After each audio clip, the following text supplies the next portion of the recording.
So we're getting ready to go to a backstage incident. So one of the things I want to show us is we have a action involving Sakamoto and Ashikabashi. And what happens is Shimoto has been passing on tips on selling to his protege Ashikabashi, and Sakamoto does not have a definite personality and currently has normal morale, and Ashikabashi does not have a defined personality and currently has a normal morale. So pretty much that right there is just helping his protege get better in the ring. So you got to love that. Yeah, everybody, we sitting here now. We have the Ishima and Sekafuda match, and one of the things that I really like about this is really going to be part of our junior division. And as I had said before, I think that our junior division is going to raise up to be one of our stronger points. But right now, Sekafuda is giving a charge to Ishima, and we just got like a spinning toe hold. Got a whip into the corner, headlock, and elbow to the back. And Sekafuda is one of the people that I think is going to be a focal point in our division. I don't know how that's going to play out, but one of the things about Guts Ichima is that he actually have a background in some of the death matches that I've seen as well. So Big Japan Pro Wrestling is going to really be focusing on the three brands, as I've been stressing throughout the show. It's pretty much our hardcore, our strong division, and our junior division. The tag team division is going to be something that is focused on, but right now we're seeing like how the junior division is going to pretty much round itself out. So Ishima is picking up Sekafuda and getting punched, and now we have like a standoff between both of the combatants, and we got a chop by Sekafuda as he knocks down Ishima, and as we see like an elbow to the back of the head as he was laying on the ground, another chop to the chest. Now we have a thrown into the corner spot. Now we got like the trio of woes, and now we got chops by Ishima onto Sekafuda. Ooh, and a nice standing lariat that was given by Ishima. And as we have a dizzy, got like a nice reversal. One of the things I've noticed, we have a nice palm strike and then an over the top type of, I guess, somersault slam type of maneuver that was given by Ishima. And Sekafuda is getting slammed by Ishima. And now we got a nice little drop arm drag. Got a whip to the ropes, but then one of the things that you can see, even though Sekafuda is giving chops, we got a lot of counters, and that's going to be a good thing to just see how the speed and the complexity of these moves by these wrestlers is going to be, going forward. How good that combination and that strength of presenting a great match is going to be to us in the junior division. Now we have a whip by Sekafuda, and we have a nice little counter, go behind, and then a forearm strike to the back, then a standing drop kick, almost somersault type of drop kick by Sekafuda. Another deadly series of strikes. Now we have a figure four leg lock by Sekafuda. Now, one of the things we see Ishima getting thrown into the corner, and then we have a running drop kick by Sekafuda onto Ishima. Ishima was in a Boston Crab, but he didn't give up. So now we see again a Boston Crab being applied by Sekafuda. One of the things is we got to go behind into a German suplex Ooh, we got a nice, almost like big boss man side slam going on there by Ishima. Now, extremely productive. Ooh, elbow to the back of the head. Now back into a Boston Crab. We really got Shikafuda working on the back of Ishima, and if he don't watch it, he's gonna wind up giving up because he can't keep taking that. And now we have those old school Dusty Rhodes type of punches given to Shikafuda by Ishima. Now we're getting a nice lariat by Ishima to a 2.9 by Ishima. After all of this fight by Shikafuda, we got Ishima. Now he's setting him up for a running lariat. And we got like a chop. Right now, we got Shikafuda. He's in a whole lot of trouble. We have a block and a nice brain buster. It was almost like a suplex, but it was more of a brain buster than suplex by Ishima. A nice over the head, another nice over the head as they trading blows, and a standing drop kick by Shikafuda.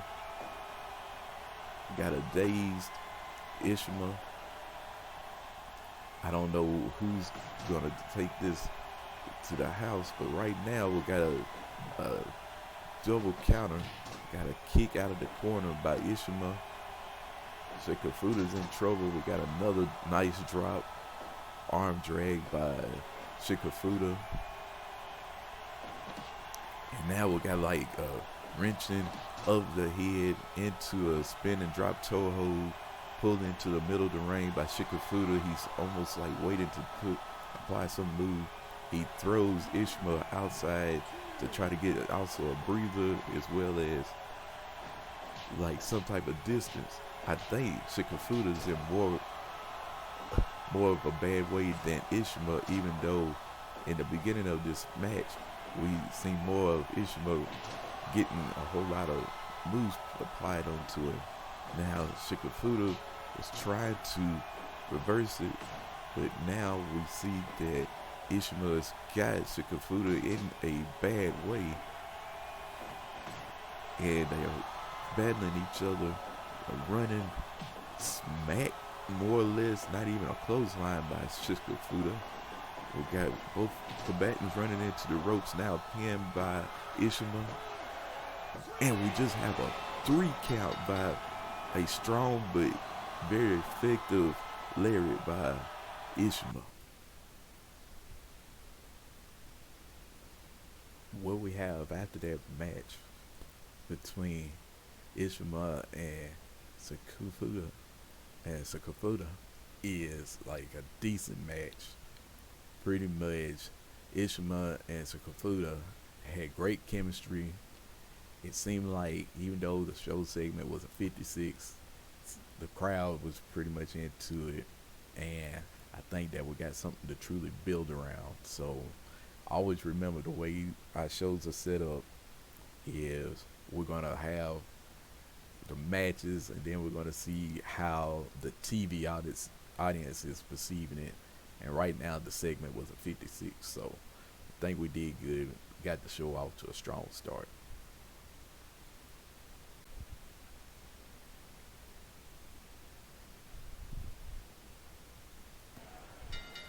Now we've got a match with Ito and Mahara. And one of the things that both of these men is trying to prove is that they are ready to make their climb into the strong division, as Ito is applying like a nice little arm bar onto Mahara. Mahara with the forearm. Both of these men is like extremely bulky and strong individuals, and as I said, they are wanting to just show their worth here.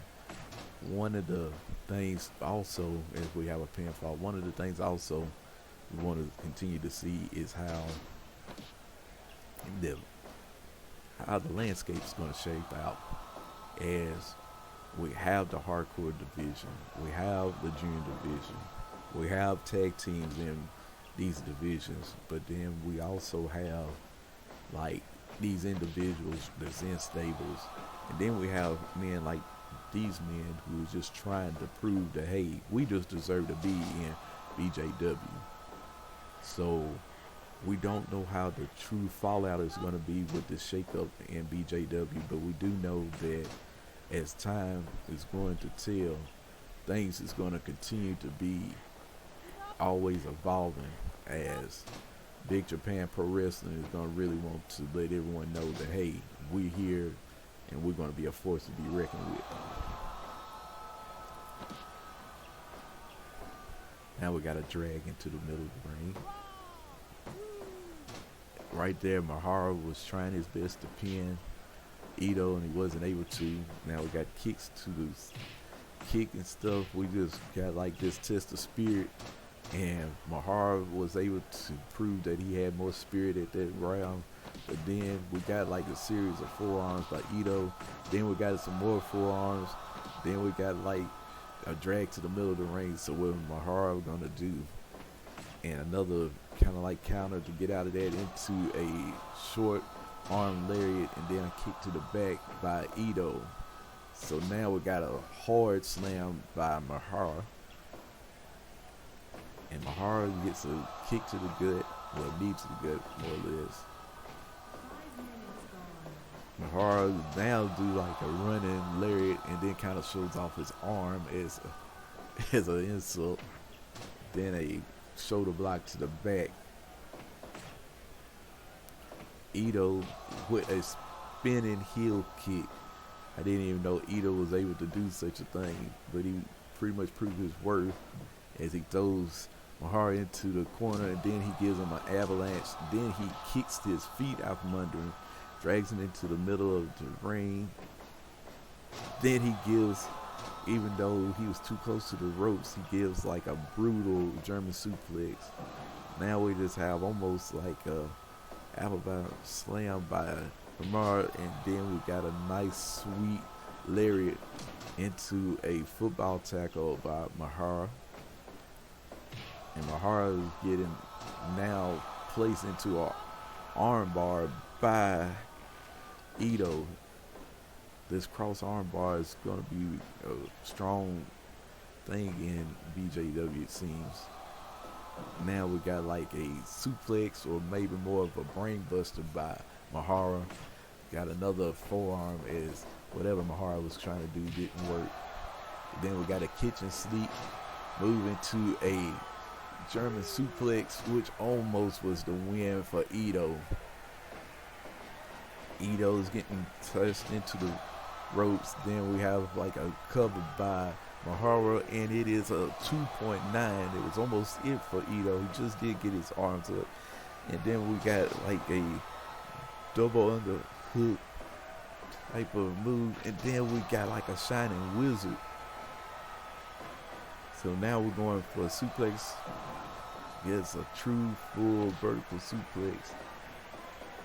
Then a kick to the face by Ito to Mahara, and it is a 2.9. So these two is really giving it all into almost a overhanded double overhand suplex by Ito.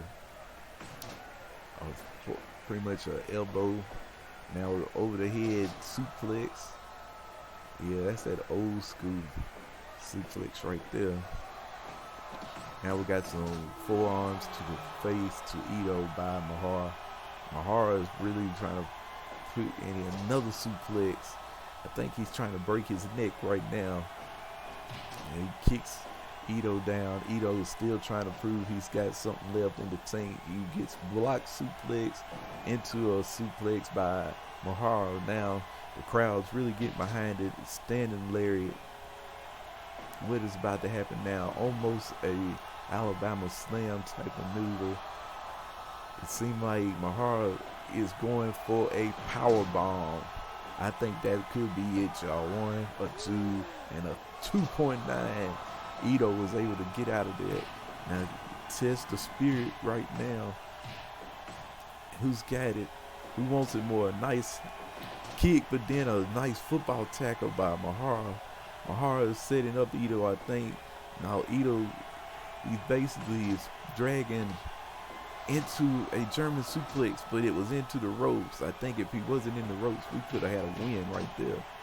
So now we got a in the corner. What is Ito setting him up for? Another shining wizard. I think that's it. Y'all 1, 2, 3. Oh, 2.9. Got a punch to the gut. Mahara's running to the rings. Another lariat, a cover. I don't think Ito's going to get out of it, y'all. That's it. I'm right. Pinfall.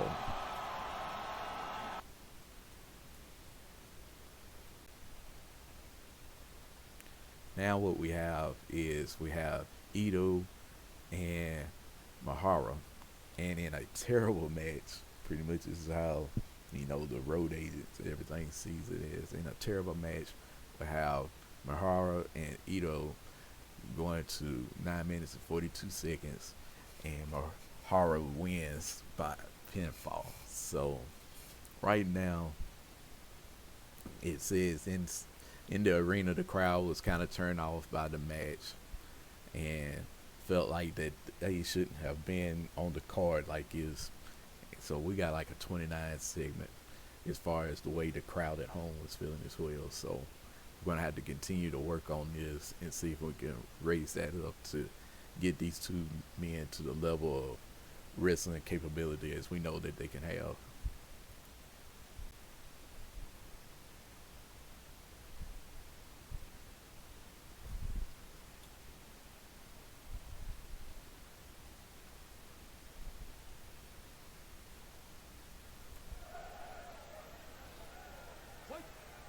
Here's a death match with Jake Lee and Hoshino. And one of the first moves we got is Hoshino is already in trouble. He's been thrown into some of the fluorescent light bulbs. Got some forearms. And we just got blood already just in this match. A nice little snap suplex by Jake Lee. A whip into the ropes. A knee to the gut. A pinfall already. 1 count. I mean, Hoshino's going to have to do better than what he's doing right now. It's going to be over quick. We got a nice little snapmare, a miss, high end kick, a push pretty much to kind of realign what he wanted to do. Jake Lee with a go around and a kick into the kidneys by Jake Lee. Hoshino is trying his best to mount some type of offense. We got another snapmare and another go round, but then an elbow to the face. And now we got Jake Lee. He's bleeding as he was thrown into the fluorescent light bulbs that was in the corner. Now we got some strikes to the stomach with some knees, and then a knee to the back, and then we just got another move with the fluorescent light bulbs. So all of the fluorescent light bulbs in this one corner that it seems like they just love right now, they all busted open right now. So we got nothing but just brutal blood already in this match to get this already started. Now we got a standoff to see who has the best spirit, and it seemed like Hoshino has got the most spirit. We got a chair, miss swing, a nice kick to the kidneys. It looks like Jake Lee is trying his best to work on the knee section, like the knee and kidney section of Hoshino. Hoshino has got a fork. Is he like stabbing him with a fork? And he's talking about, I ain't got anything. Yeah, you did. You was stabbing him in the back with some type of fork object. Now we got like the Dusty Road punches that I love so well. Now we got a chair grab by Hoshino. Now whip into the next set of fluorescent light bulbs. Another stab into the head. The ref is trying to tell him to stop, but he's like, man, I don't have anything. So Hoshino with old school double axe handle to the back. Now we got a kendo stick. Now whip into the ropes, elbow to the gut. And now we got an old school stretch into the knee to the back by Hoshino. Jake Lee finally is getting up. Now he kicks almost with a karate style of kicks to Hoshino back, and a reversal into a running bulldog. So now we got like a series of forearms by Jake Lee. Now a nice high end kick to the face to Horsino by Jake Lee. Now this time it wasn't reversed. It was a nice over the head back suplex. What kind of move are we going to get now? Now we got a running into the ropes by Jake Lee. Knee to the gut onto Horsino. Another run into the plywood is left there by the absent part of the light bulbs. A pinfall and a 2.9 by Jake Lee. Horsino is going to have to fight out of this. Now we got a snapmare onto that board that Horsino was using later, like earlier in the match. Now we got a kick to the back of the leg. Is that like a scythe? He's like now scraping Jake Lee's face with a scythe. Come on. This would be like criminal anywhere else, but here in BJW, this is just a common day at the office. They leaving blood in the ring. Now onto exploding. We pretty much had Jake Lee fall onto the exploding like barbed wire boards outside. I know that it can't be too much left, and Jake Lee got like a chair shot being given to him by Horsino. Horsino is showing that he's an extremely brutal man. He gives a nice old school pendulum backbreaker, and then we got a nice gut wrench suplex by Jake Lee. This is brutal. These two men has got to be old, and that was a brutal spear. Got a 1, a 2, and I think that's a 3. Now it's just a 2 count. But Jake Lee is really in trouble. Now we got the kendo stick coming into play, a smack into the back onto, oh, you remember it was Jake Lee that was actually working on the kidneys earlier. Now we got Horsino. He was actually trying to do some type of damage to the kidneys of Jake Lee. We got a spirit fight. Then we got a brutal clothesline. Now, what kind of move? We got a nice over the back type of suplex given by Horsino. Now we got a torture rack. What kind of move is this? Oh my goodness. That looks almost like the St. Eternal Damnation. Another pinfall and a kick out by Horsino, and he's got something, and he is stabbing Jake Lee again. I don't think that Jake Lee is going to continue too much longer. Both of these men is bleeding profusely. We got a nice over the head German suplex given by Jake Lee. Now we got some kick to the face, and then a nice knee to the face by Jake Lee. He's trying his best to catch his breath. Another stabbing. I don't know what kind of object it is. It do look like a fork, but I bet you it's a salad fork. I don't even know how he's holding it. Ooh, old school. Look like Jake the Snake DDT.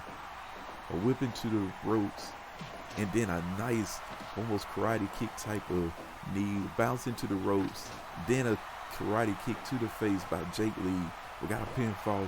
A 2 and a 3 by Jake Lee. Horsino, he was extremely brutal, but he wasn't enough to stop Jake Lee. Now, one of the things that happened in this, which was a big deal, is that during the process of trying to get this match signed and do the way it is, and one of the problems we're going to have with the Fire Pro Wrestling and Total Extreme Wrestling is whatever Fire Pro Wrestling says happens, that's what we're going to have to work around. So in Fire Pro Wrestling, Jake Lee loses to Hashimo. And as Hashimo wins, Jake Lee was furious backstage about having to actually lose to Hashimo. And one of the things I was thinking is like, how can we actually make this work to our advantage? And as we see in some of the following things coming up, Jake Lee, as he was upset with this, it's going to continue to play out into some of the angles that we have going forward. So right now they had a decent reaction from the crowd, but terrible wrestling. Hashino defeats Jake Lee in 10 minutes by pinfall. And all year, one of the things you will see is the amount of minutes here and the amount of minutes in Fire Pro Wrestling is not the same. I may try to work that towards each other, well, play around with it, but right now, I'm not going to. So we got a segment of 48. So one of the things we had going on right there is Jake Lee cuts a backstage promo on St. Diaz, talking about he hated the way St. Diaz talked about him after he lost during the match. So we see that Jake Lee, as he was furious backstage beforehand, now he's extremely furious, and it shows that Jake Lee improvised well through the segment and everything. They got the crowd hotter and everything. The segment rating was a 50. Jake Lee, I don't know, he could be a breakout star by accident, but he was extremely furious with what happened here. Sakamoto is being hyped up, but the crowd could care less, so it was almost like a bathroom break, and the segment got a 44.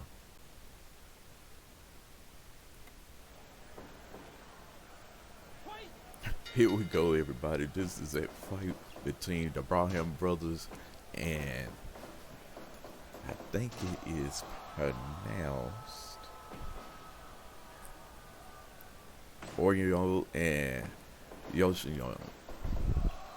So Yoshinono and the Brahman brothers are going against each other, and right now Orino is pretty much raking one of the Braham brothers' face. We got ourselves a, oh my goodness, a cartwheel somersault from the corner as we are working towards trying to make the Big Japan Pro Wrestling the best wrestling organization in the world.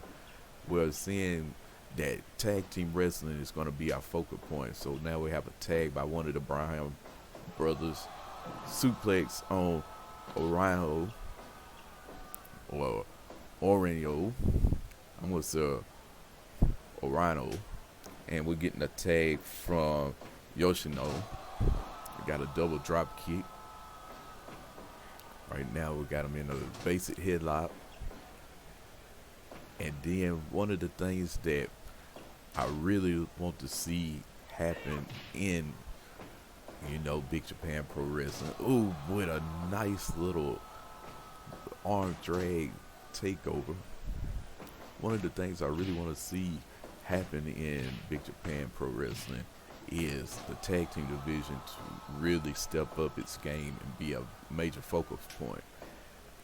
One of the things that another double drop kick by Arano and Yoshino. One of the things that we really see a lot of in a lot of wrestling organizations is that tag team wrestling isn't the focal point.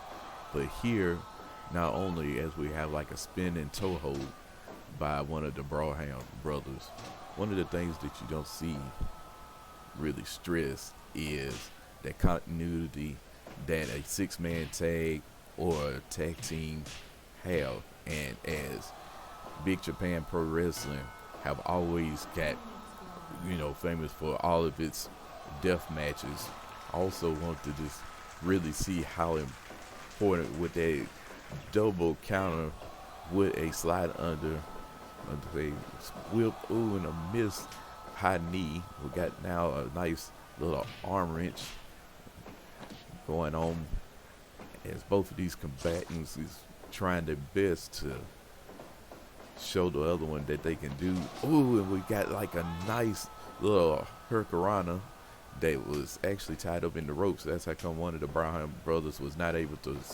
pin Orion.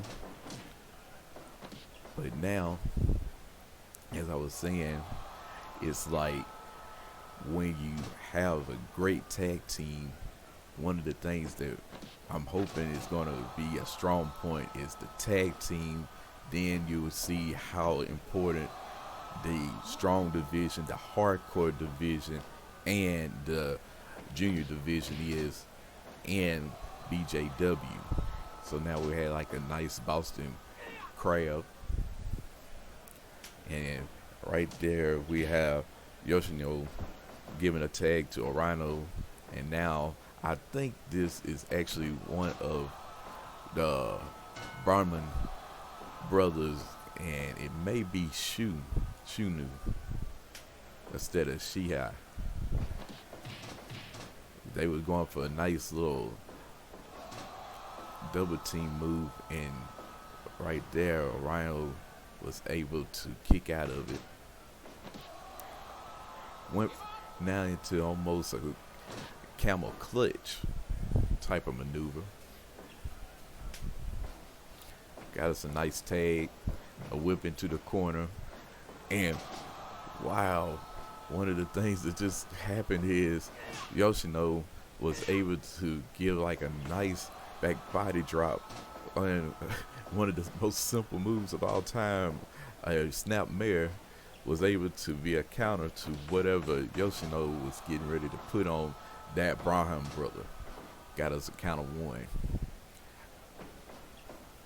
The way that the Big Japan Pro Wrestling have presented itself in the past after a long time, it's like nothing but just the total blood and guts and glory that you always seen. But under this new direction that I think that the company is going to go over after the death of, one of the great men of all time, after that happened, and as we got like a triangle arm lock by Rhino, it's like once, and we have like a stand-in Yusugiri.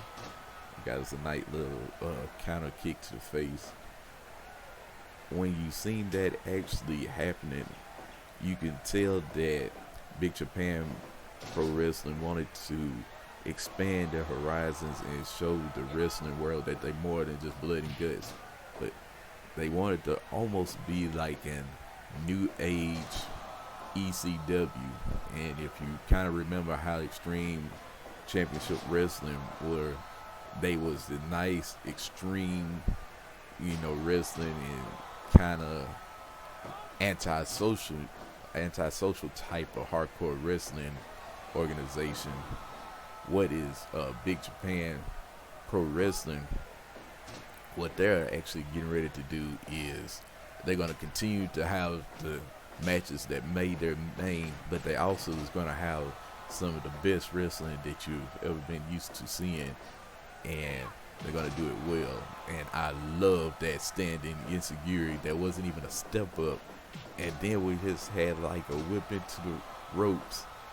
You got now a nice little 2 times spinning toe move, and then we have like Rhino and Yoshino trying to isolate one of the Braham brothers from their partner. Now we have like a whip into the, we have just one of the most awesome head scissors after being whipped into the ropes, and then we had a sit down drop kick, and then we had a nice combination pin to try to get nothing more than just a 2 count. And now this Braham brother is trying to prove that he can actually fight right now, and he wins the nice one-on-one battle with Rhino. And now we have like some of them Dusty Rhodes punches as Rhino falls, and now I think this, as I said, is Brian. I want to say this is Shinny. If this is not Shinny, then it's Shinyu. And we got a 2 count from that Hurricanrana. And then we had another drop kick to the knee by Rhino. And it looks like, he was going for almost maybe a double underhook suplex or maybe a Falcon's Arrow.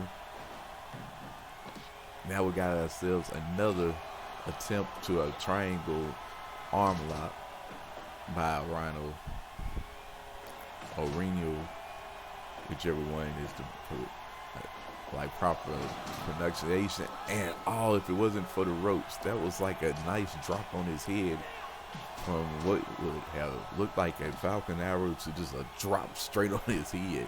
Got to climb to the ropes, and he's perched there, and we got a off the top rope Hurricanrana by one of the Braham brothers, and then a bulldog, and now the nice series of moves into a counter, almost a counter pin. Now we got one of the Braham brothers, a knee to the back. Now we got like the old school Dusty Rhodes punches, as both men is either trying to get out of the ring or tag, standing Ishiguri. And now what is the other Braham brother going to do? He's going to just telegraph a drop kick to Arinu. Then we had almost a snap superplex. I mean, not superplex, but perfect plex or cradle superplex, whichever one fits your fancy. So now we got a whip into the ropes, and we have a spinning backbreaker. Now he gives his own version of a standing Ichigiri, and now we have a pin. 1, 2, and we got a save by one of the Braham brothers. Got a spinning leg move, whip into the ropes, and then we have like a leg sweep. Another whip, we got us a counter, and then it was a tag. One of the other things that I was seeing that could be like part of the future of Big Japan Pro Wrestling is how the stables are trying to jock for position now, since this is a new age of BJW. And a lot of people have been wondering what is going to be another pin. A lot of people have been wondering what is this Sainternal Empire and what their actual involvement is going to be. It's like all of the people backstage has been in an uproar about what's going on. Ooh, and a nice standing Ishigiri. Everybody's been in an uproar. Oh, and that was a sweet Ishigiri driver. And now what is Arino going to do? I done said Arino and Arano. I'm going to go with Oreo. Almost like Oreo. So, Oreo. And now we got Yoshino. Yoshino.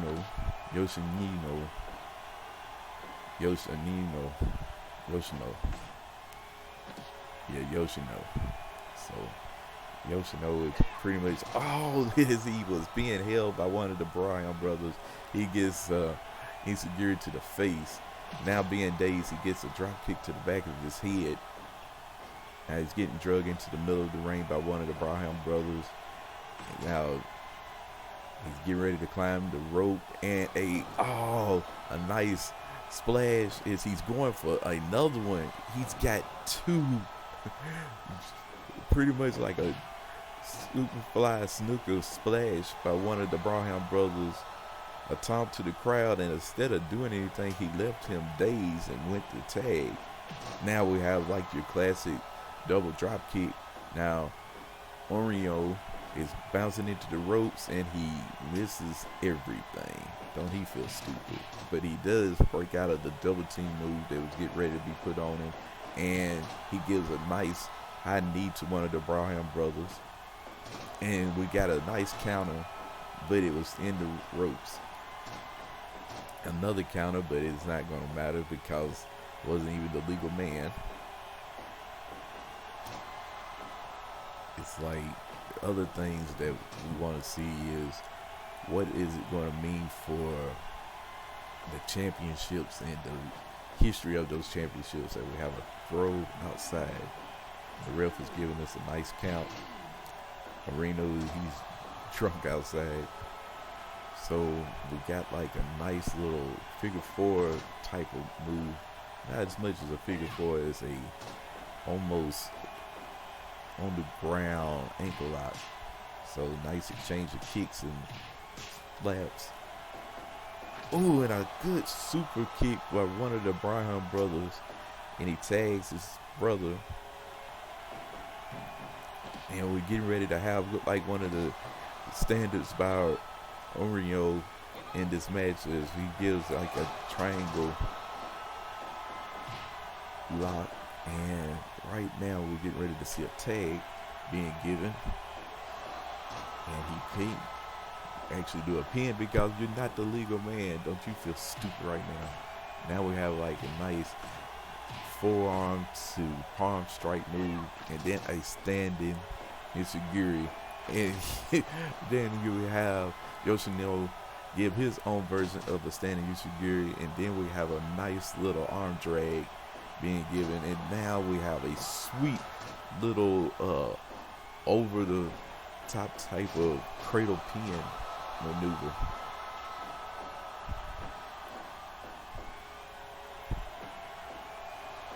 Kind of now like a nasty, sorry type version to me. Headlock. One of the things that the Broham brothers is wanting to do. Now we get like, oh, we almost had a pin by one of the Broham brothers. Oh, and a sweet snap suplex. The tag teams are trying to just really prove that they are great in their respective roles and stuff. And I think one of the things that's gonna be really important. Oh, another standing enziguri to the back of the head. Now we have us a nice cradle pin by a 2.9, not even a 2.5, but a 2.9 by one of the Braham brothers. After that, enziguri, then cradle type pin. It's like the Braham brothers have been wanting to prove everybody that they were more than just a comedy act because of their bald heads and stuff. But we also got Orino and Yoshino wanted to prove that they can actually do what they can do. Okay, and we just got a pinfall. Great.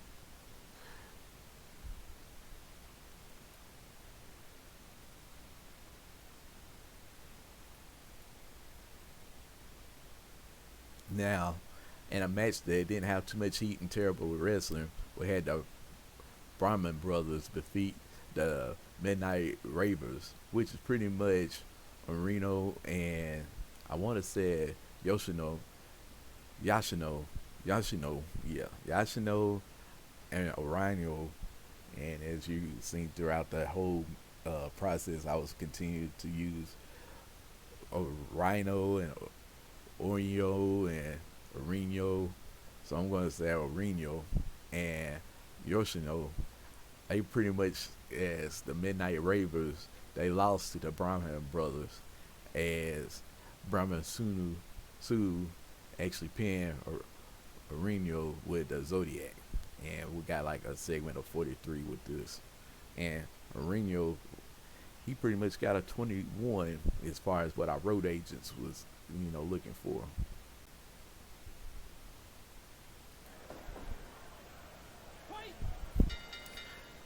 Yeah, now to actually show you what I was talking about, here's two men of the St. Eternal Empire. We have Cody Hall and Sean Spears, and they going against Asano and Sunai, Asunai. Anyway, they are trying their best to actually prove their worth right now, and we have Sunai actually going against Cody Hall, and we have Sean Spears taking a knee to the face right there. One of the things that is going to be a big deal as we continue to see this St. Eternal Empire. Can they actually make this transition into Big Japan Pro Wrestling? This isn't like in the States. So they're going to have to actually battle and prove their worth here in Big Japan Pro Wrestling and understand that what they have been doing, and there is a tag right now to Aso-san. Aso-san actually shakes off the little move there and gives a nice little palm strike to Sean Spears. I know it was palm strike, test of strength. I think Sean Spears is going to lose this. Ooh, and he proves me wrong. But Aso-san gets slammed by Sean Spears. Would you have actually expected that? Well, one of the things, as I was saying, the St. Eternal Empire, one of the things they got to understand, it was an extreme insult to come over here to not only the Orient, but over to Big Japan Pro Wrestling and try to prove that they was better than someone. The people, the Oriental people, have a profound respect for the arts of professional wrestling. Not only professional wrestling, but Big Japan Pro Wrestling has a strong history of proving how strong and how how true strong style they truly are. And I said strong style, but I mean more of a how, just commanding and how lethal they can be inside the ring. And then to have like almost a mockery by what St. Dez and the rest of the St. Eternal Empire have done is pretty much criminal. It's things after, St. Dez, was just telling everyone just how pathetic anyone in Big Japan Pro Wrestling is, and that soon he was going to win like the BJW. Oh, what a double clothesline by Aswell and by Husami. So, as I said, it's one of those. Oh, and we have a nice little spinning neck breaker by Shawn Spears. Now, Cody Hall, the son of the legendary Scott Hall, he's getting, some of them palm strikes to the face. Now we got like the old school arm wrench / shoulder to the shoulder to shoulder move that you used to always see by the old school wrestlers. I would truly think that Scott Hall and Shawn Spears would be a great tag team if they continued to tag together. Ooh, and now we just got like a nice in the corner, just grinding your face off by Cody Hall. And a strong palm strike again by Aswell. And we're going for a suplex that was just tremendous by Shawn Spears. Shawn Spears, after leaving like AEW and after not having a strong run in WWE, BJW could be something that he truly expires in and truly actually, prove himself in. A lot of people just don't know that. Oh, and we just got a Death Valley driver by Shawn Spears. I was not expecting that. The only thing better than a Death Valley driver to me is like a reverse Death Valley driver, but neither here nor there on that. Now here we have,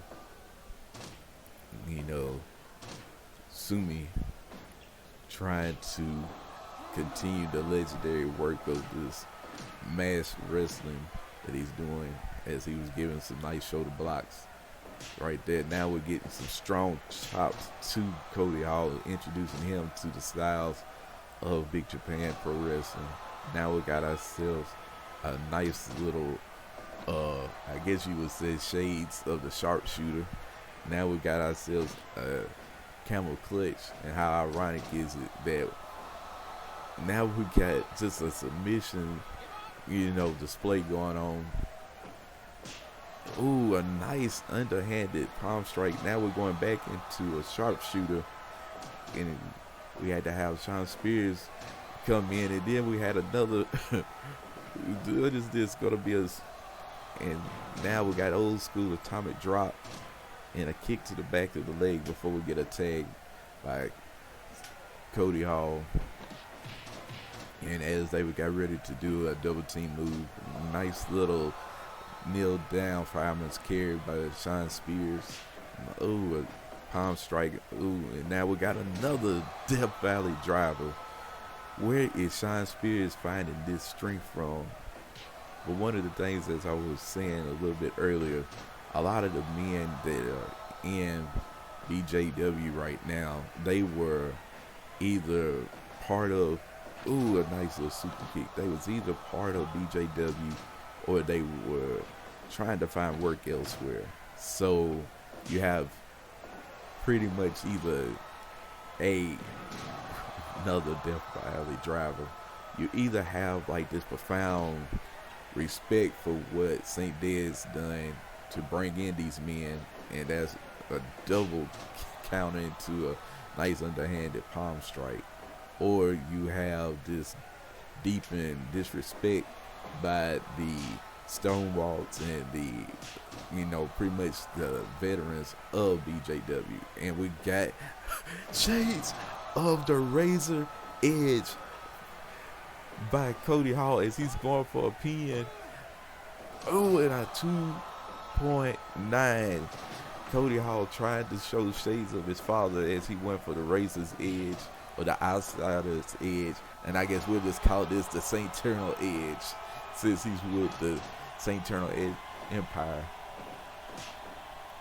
And we got us another old school atomic drop and a nice little kick to the leg. But that is another reason why I think that the stables in BJW is going to be a big deal, because and we have a nice little sit down type of Shinton by Hisumi. Ooh, and we got us a nice little super kick. But Hisumi, he's going to tag Aso-san. And we get us a nice little spinning neck break. We're going to the top rope, and we got us, even though they in the rope, we have a nice little splash from John Spears. Then we had a nice little double team move by. Are you going to go for a splash as well? I've been truly impressed by Sean Spears in this match, because as I said, if he was wrestling like this in any other wrestling organizations, maybe he would have had a better stint there.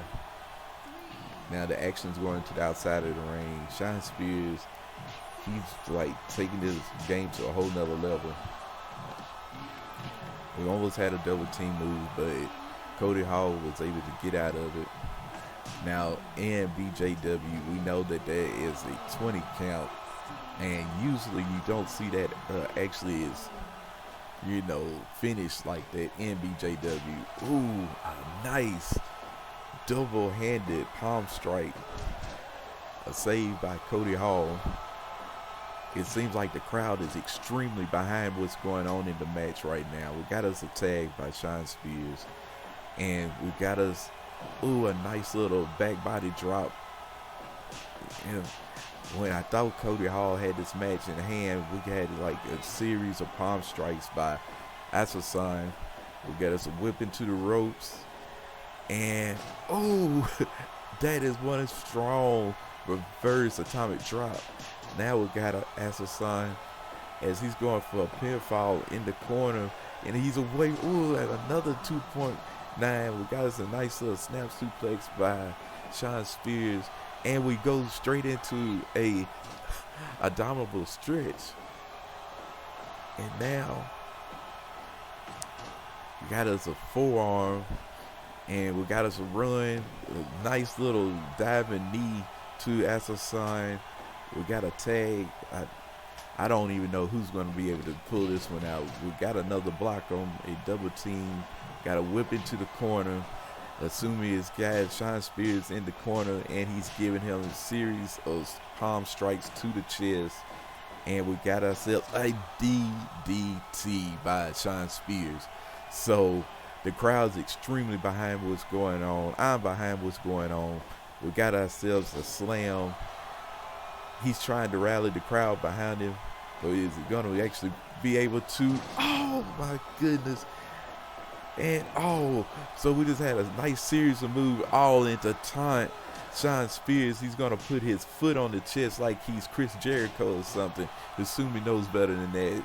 I think it was more just a disrespect for the disrespect that BJW been going through than an actual pin. And he's doing it again.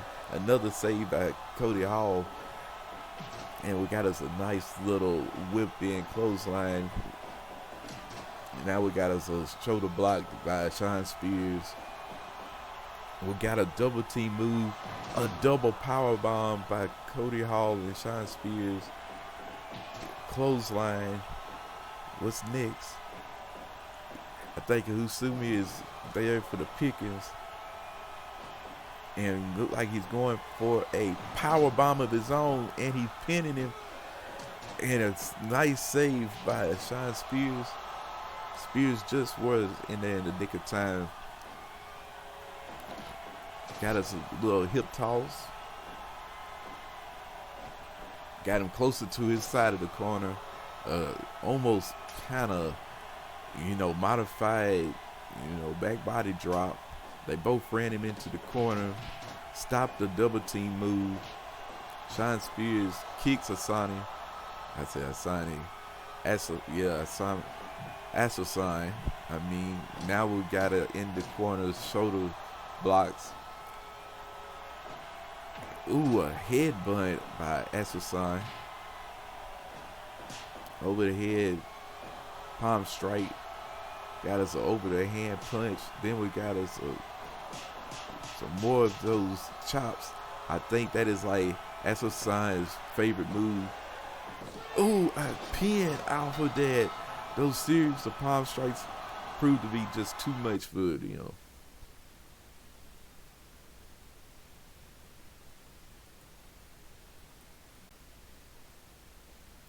Now, one of the things that we're going to have to continue to keep an eye on and see how this is going to play going forward is we got the Saint-Ternal Empire and a lot of stuff that was going on with the BJW or Big Japan Pro Wrestling, however you want to word it, how the core of everything is. We're going to have to see how Big Japan Pro Wrestling is going to center around the Saint-Ternal Empire.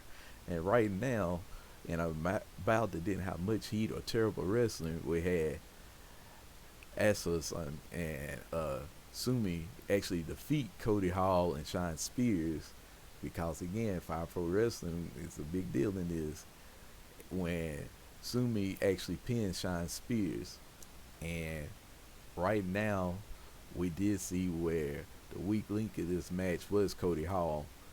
But Cody Hall and Sean Spears shows excellent chemistry together. So we see that they got some type of chemistry going on. Segment got a 44, but we got to continue to see how we're going to work through this as Fire Pro Wrestling may go in a direction that, TEW don't want to go into. So right now, we got the Saint-Ternal Empire struggling.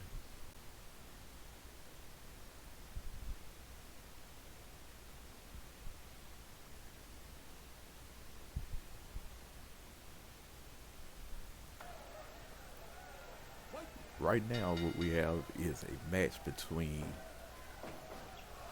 pretty much the formerly known RZA, which is Samani, going against Sakuda. And this is one of our first death matches here in the new Big Japan Pro Wrestling.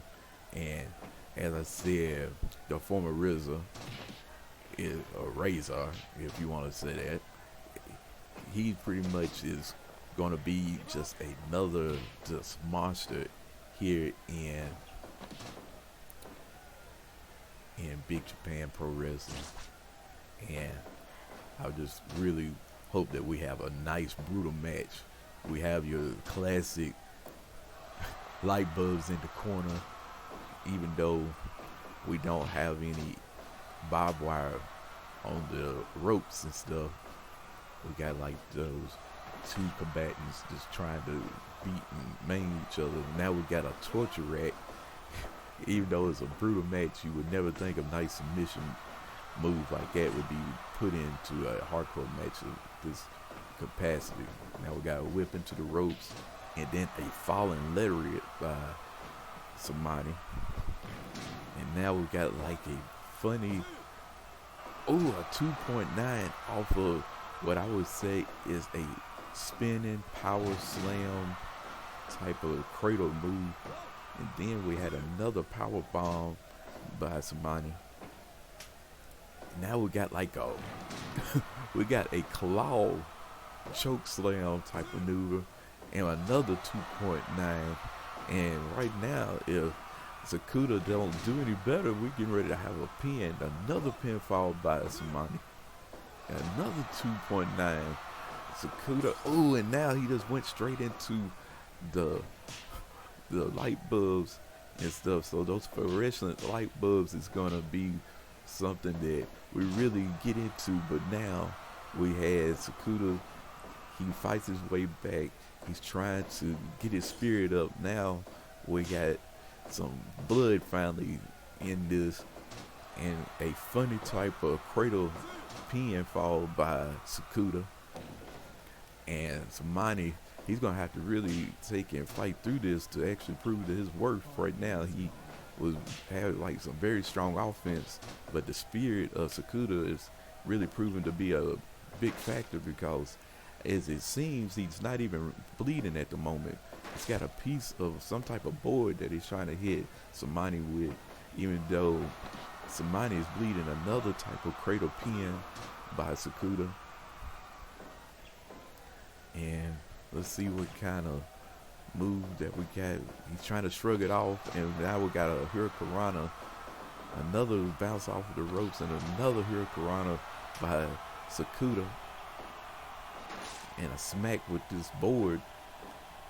Another kind of power slam type of cradle move. Another 2.9 pinfall by Samani. And it's like his spinning toe hold forced him to go into the little board of the light bulbs. Even though they didn't bust, it still was like a painful looking maneuver and stuff. Here we go with a very hard power slam. Now let's see what Samani is going to do. And we got a pinfall. That was a brutal, quick, to the point match.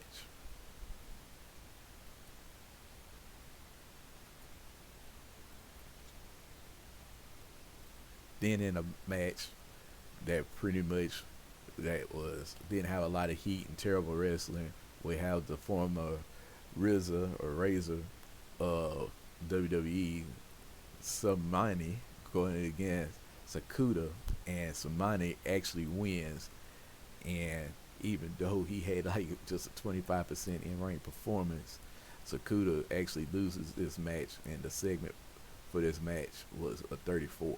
So right now, I'm not too impressed with our shows, but I mean, it is what it is. And one of the things I'm also seeing is we only was in front of 503 people.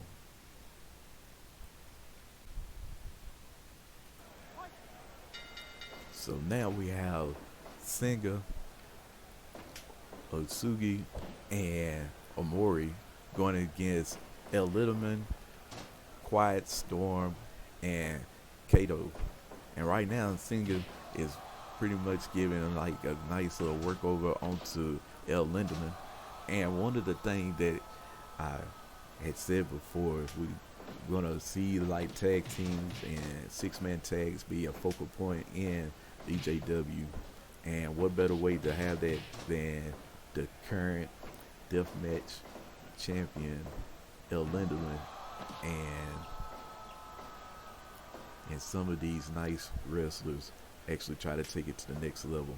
So right now we have Quiet Storm going against Omari, and then we got Senga just giving like a nice little super kick, and Quiet Storm is like, I don't want any parts of this. And then we have Omori, he's getting himself out of the double team. Now he's putting on a Boston Crab. We got nothing but like a nice little exchange by Kato and Omori. And Omori's like, I don't want no more of this. So test the strength, and then a nice forearm by Kato. There's like another arm wringer by Omori. And now we've got a nice whip into the corner by Kato. And Kato's giving a elbow to the back. One of the things that you also is going to see a lot of, now here comes like the first action for Utsugi. One of the things we're going to see, as I said, a nice double drop kick by El Lindemann and Kato. And a whip into the corner, and that was just like a useless waste or like move as Usugi. He goes into the ropes and give a running drop kick on into a falling. Oh, was that a low blow by El Linderman?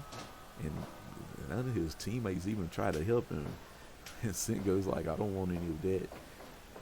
But now we got like some full arms stuff. We got like both sets of men in the ring and stuff.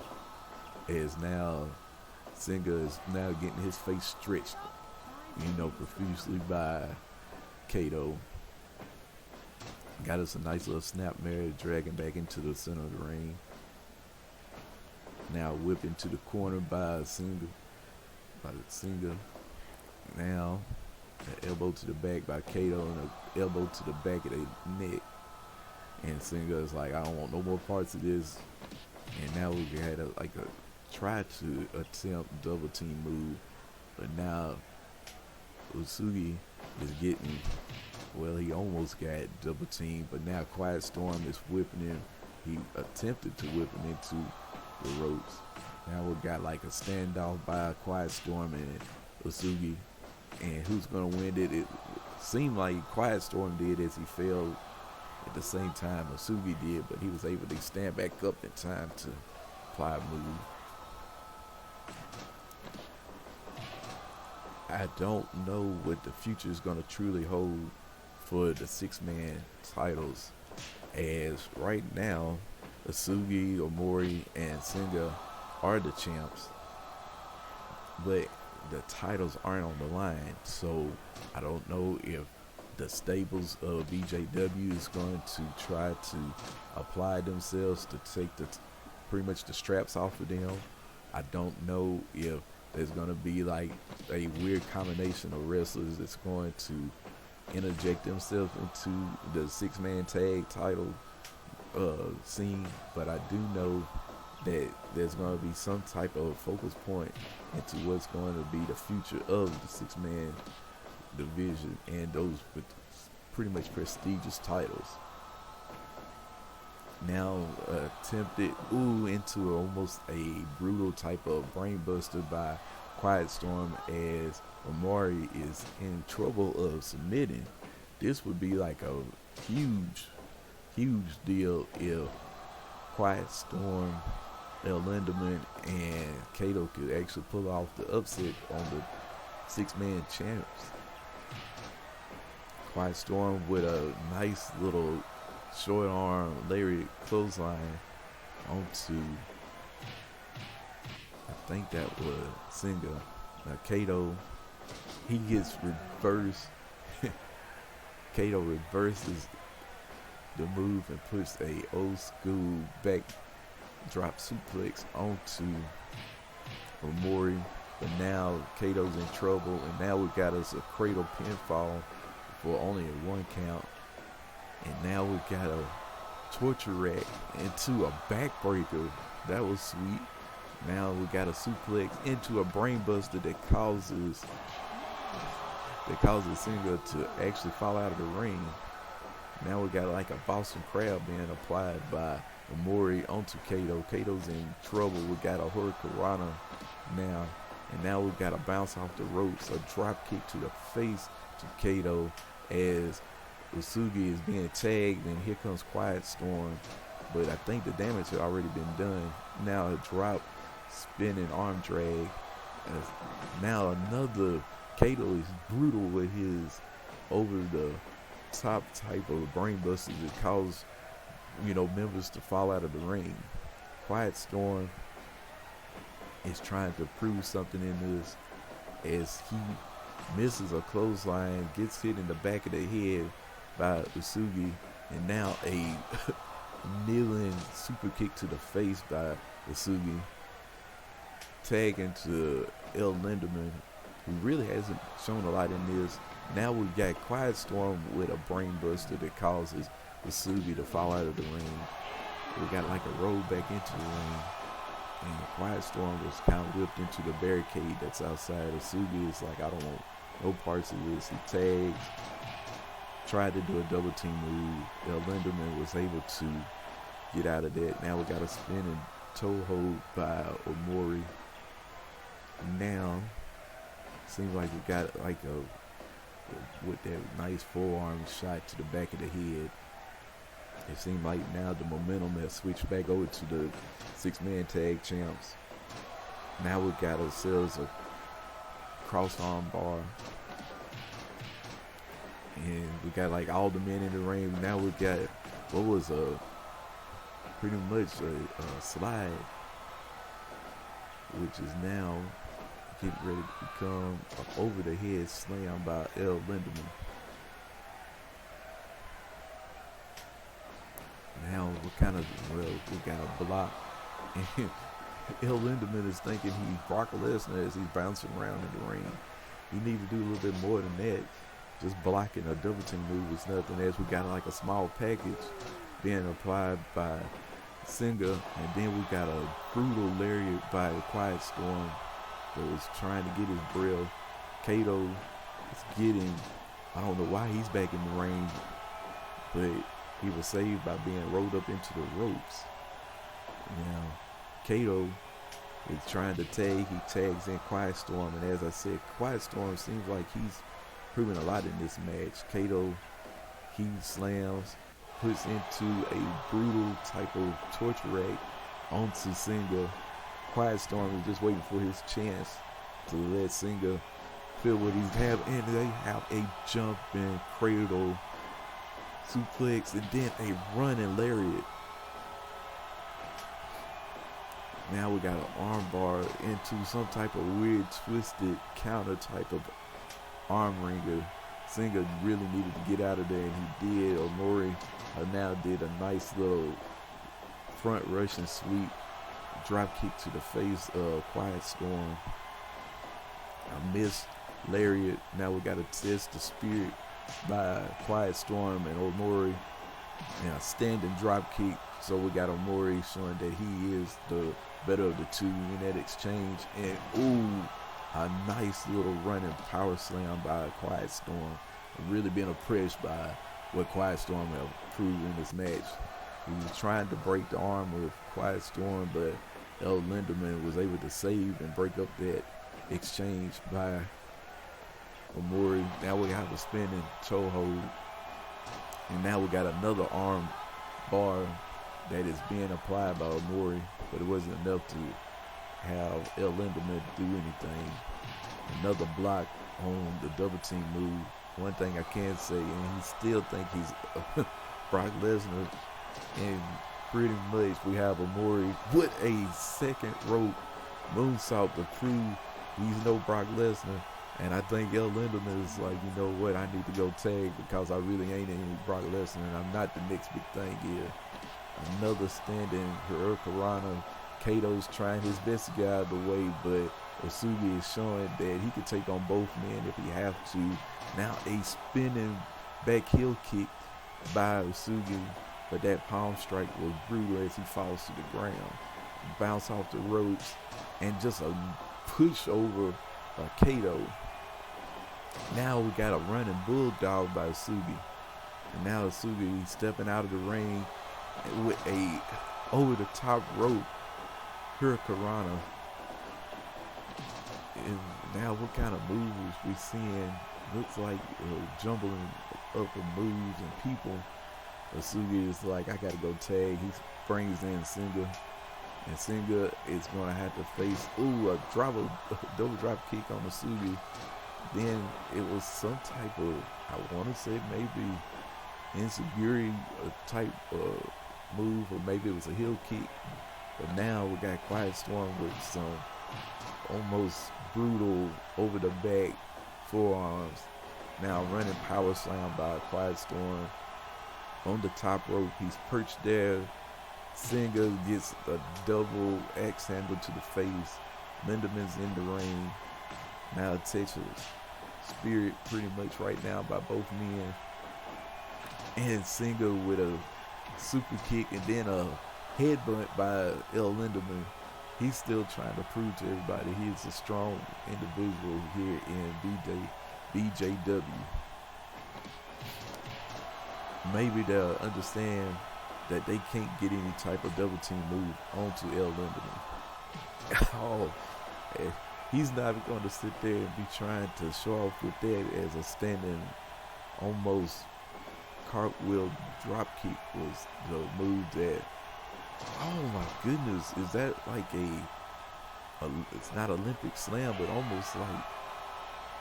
Wait a minute, we got to exchange into German suplex. So we got Omori now with a falling flatliner onto El Lindemann. He's like, I don't want any more of this. Now we got a spike power bomb by Quiet Storm and El Lindemann. Then a standing lariat, a drag into the middle of the rope. And Quiet Storm said, let's pin him because he's done.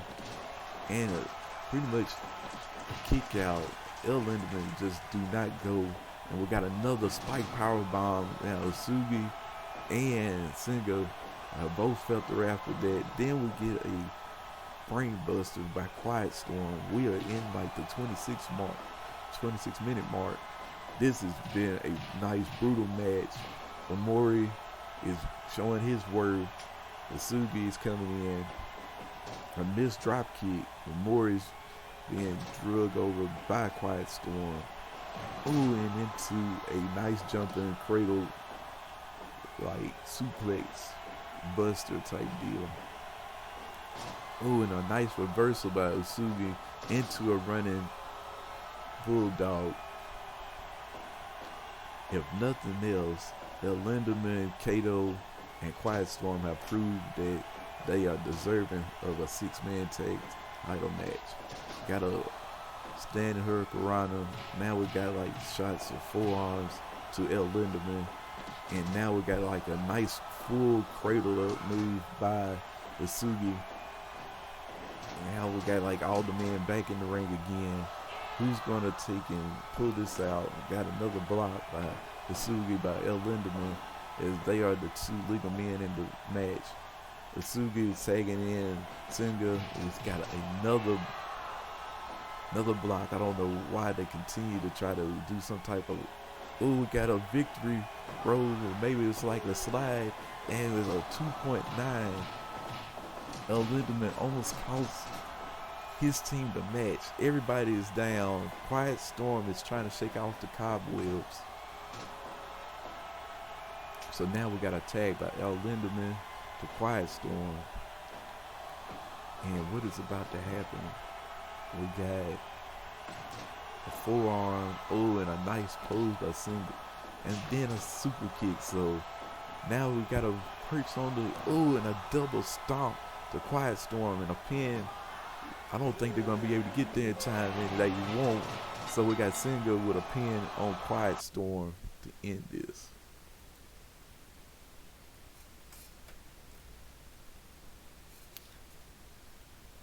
One of our only 6-man tag team matches on this show is a decent reaction from the crowd, but terrible wrestling. We have Omori and the Speed of Sound defeat El Lindemann, Quiet Storm, and Kato when Usugi actually pins Quiet Storm. And we see that in this match, Kato's supposed to be like the weak link in this match. When you think of how the road agents, look at this, Tajiri did some good work at ringside, so that was a good thing as far as being in the corner of El Lindemann, as he's part of, that stable and stuff. But we got a segment of 47 right here, so it seems like we were building up to where we need to, but I'm still wishing that we had a little bit better ratings as we go forward.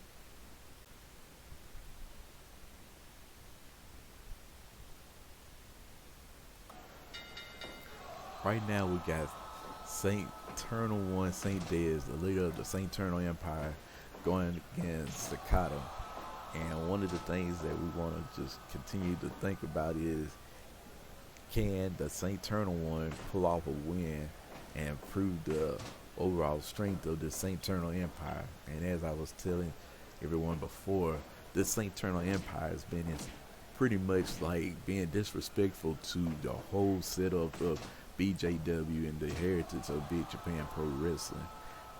He have said that all of the Westerners have better just insight on what's going on into the world of wrestling. He could care less about the honor of BJW, and regardless of if it's a death match or if it's tag team rims or what is called the strong heavyweight championship, he don't care. He just wants to prove that the St. Eternal Empire is going to rule over the BJW. And almost like an insult to injury, he went out to get a bunch of other just former wrestlers of other organizations and brought them in to prove that they are better equipped to lead BJW into this new world.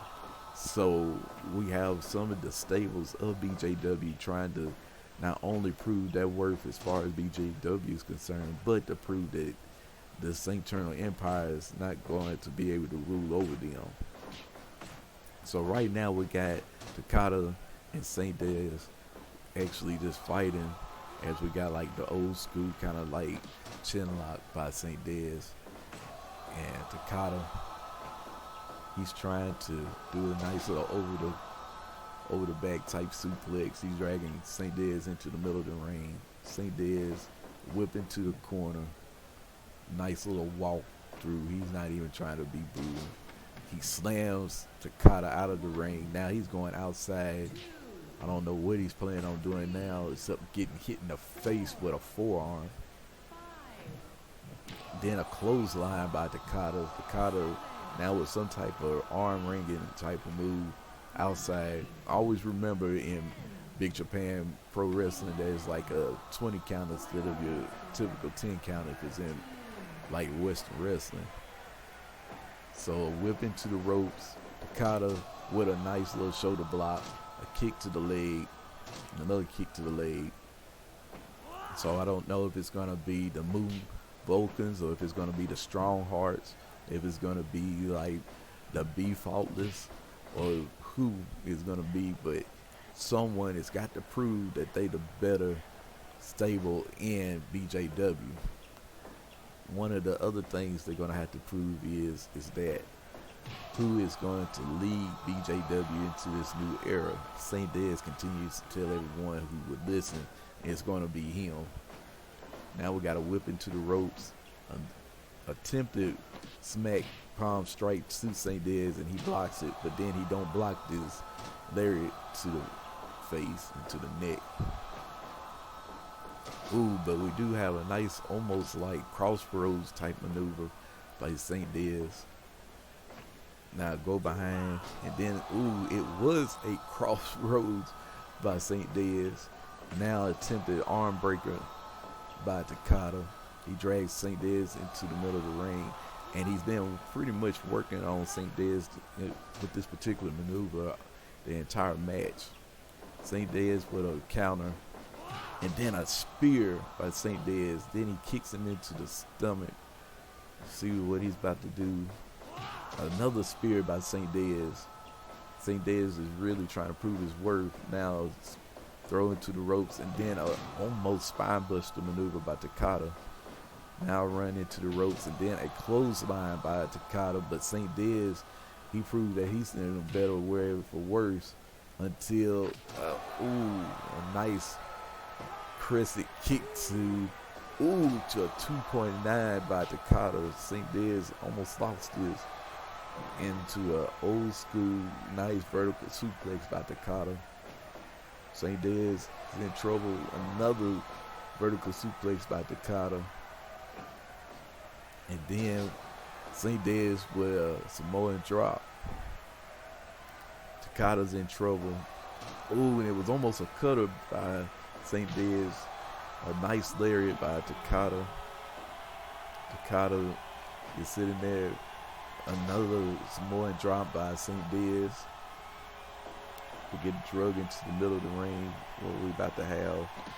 And it looks like, what is this? Oh, into a spinning, pretty much power bomb into a 2.9. And then we got an old school over the back, like clothesline by Takada back into the submission move. Is St. Dead's going to give up, or is he going to continue to fight and prove his worth here in BJW? A nice little forearm to St. Dead. St. Dead's is in trouble. St. Dead's whipped into the ropes, into a spine buster. Takada is really trying to end this. And into, oh my goodness, into a reverse Death Valley driver. Is this it? Yes, it is. We're going to call that the end of the match.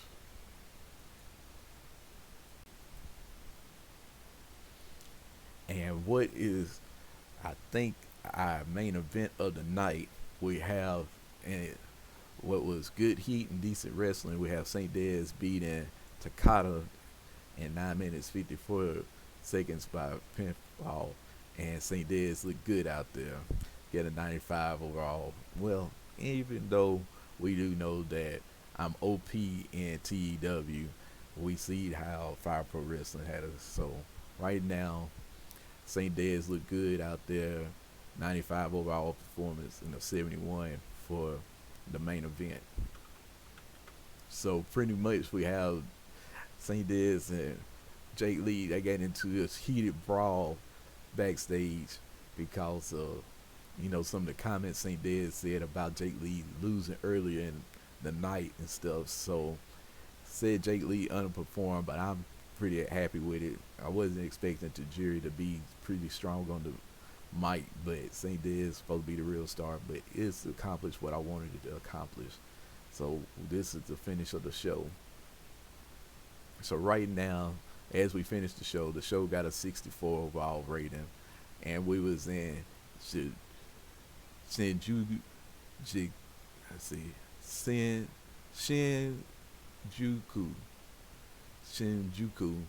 Tokyo, and it was in front of 503 people.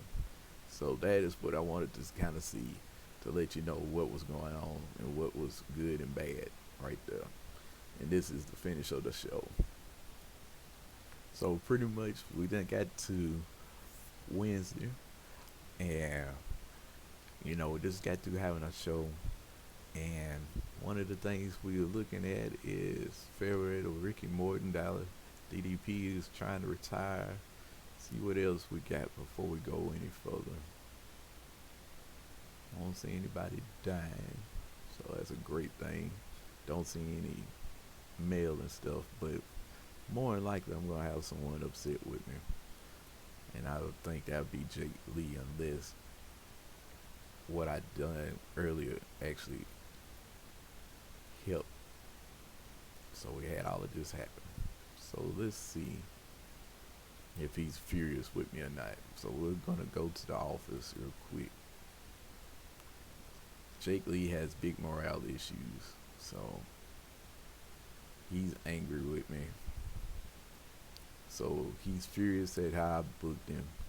Can't help it because of what's going on. So one of the things that we'll work on when we come back into the next show is we're going to go forward. The next show is tonight, meaning when we get the next card, it's going to be exactly the next day. So it's going to be Wednesday. It's going to be day 2, and we're going to see the other half of the roster. And we just got to remember that Jake Lee is extremely furious with me right now. So this is pretty much it, and I'm going to continue to try to get better with this. I love where this is going, and I can't see nothing but good things. So until next time, as I always say, till the 20s, I'll meet.